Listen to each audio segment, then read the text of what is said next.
Many have called on Ukraine to negotiate a peace deal with Russia. However, let's explore why this may not currently be possible.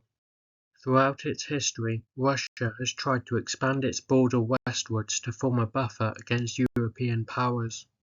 During the Soviet Union, this buffer extended all the way to East Germany. However, when the Soviet Union collapsed, Russia lost its buffer, and instead it tried to prevent its newly independent neighbouring states from joining Western institutions.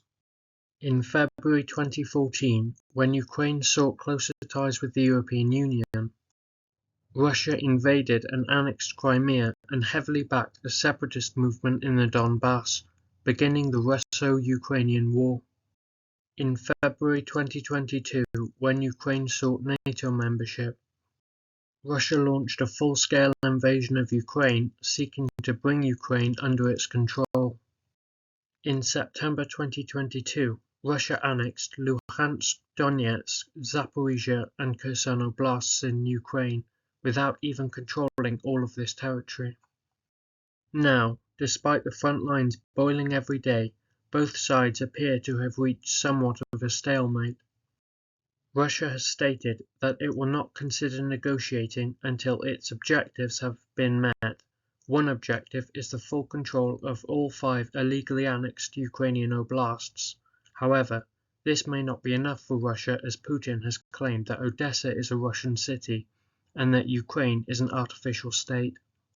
Another goal is the demilitarization of Ukraine, essentially wanting to impose strict limits on the size of the Ukrainian military and ensuring that Ukraine remains a neutral state.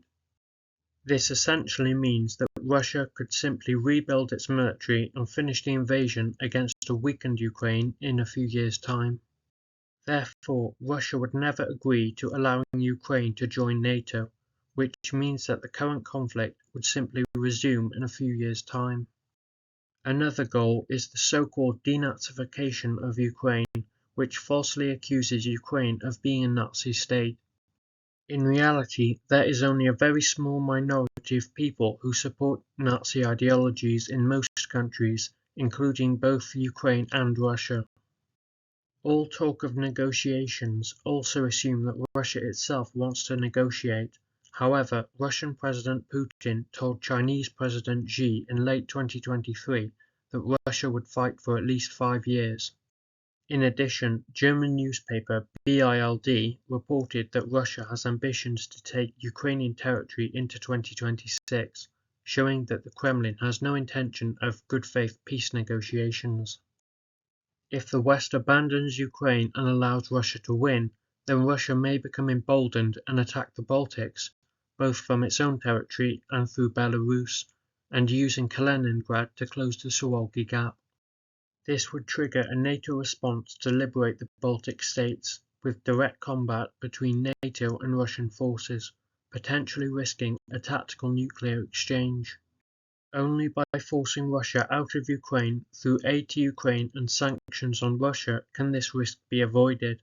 Therefore, the West should transition their economies to a war footing to supply Ukraine with the resources it needs to liberate its territories. So, should Ukraine negotiate?